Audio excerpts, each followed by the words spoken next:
Everyone learn tarot with me Ananthi Ramesh அப்படின்ற செக்மெண்ட்டில் இன்றைக்கி நம்ம பார்க்கக்கூடிய card the lover card number 6 technically 7. So இதில் இருக்க காம்பினேஷன் என்னென்னு நம்ம பார்த்தோன்னா சுக்கிரனோட எனர்ஜியும் இருக்குது. அதே மாதிரி காலபுருஷ தத்துவத்தில் நம்பர் 7 சொல்கிறது களத்திரக்காரகன். ஸோ இரண்டோட எனர்ஜியுமே இதில் இருக்கும்.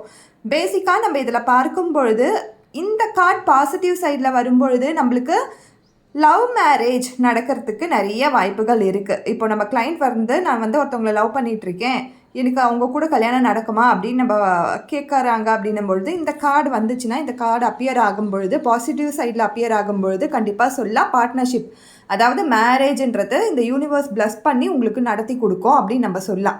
எந்த பிரச்சனையாக இருந்தாலும் கண்டிப்பாக அது நடக்கும், கொஞ்சம் டிலேஸாக இருந்தாலும் நடக்கும் அப்படின்னு சொல்லி கான்ஃபிடென்ட்டாக சொல்லலாம்.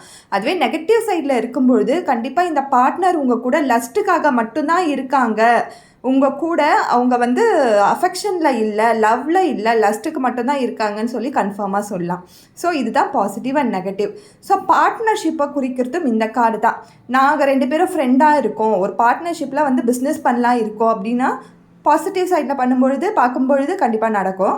நெகட்டிவ் சைடில் பார்க்கும்பொழுது பார்ட்னர்ஷிப் செட் ஆகாது, நீங்கள் ஃப்ரெண்ட்ஷிப்பாகவே இருந்துக்கோங்க, பார்ட்னர்ஸாக ஆனிங்கன்னா கண்டிப்பாக அந்த ஃப்ரெண்ட்ஷிப்பும் இல்லாமல் போயிடும் அப்படின்னு நம்ம சொல்லலாம்.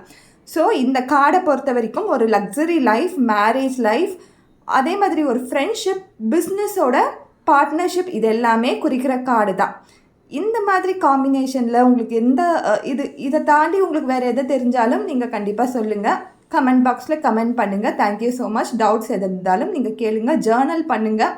இப்போ எடுத்த வரைக்கும் கார்டுகளை 2 கார்ட்ஸை 3 கார்ட்ஸை காம்பினேஷன்ஸாக வச்சு நீங்கள் ஜேர்னல் பண்ணி பாருங்கள். கண்டிப்பாக த எண்ட் ஆஃப் நம்ம இந்த டேரட் கார்டு முடிக்கும் பொழுது எல்லோருமே ஒரு டேரட் ரீடராக கண்டிப்பாக ஆகலாம். தேங்க்யூ.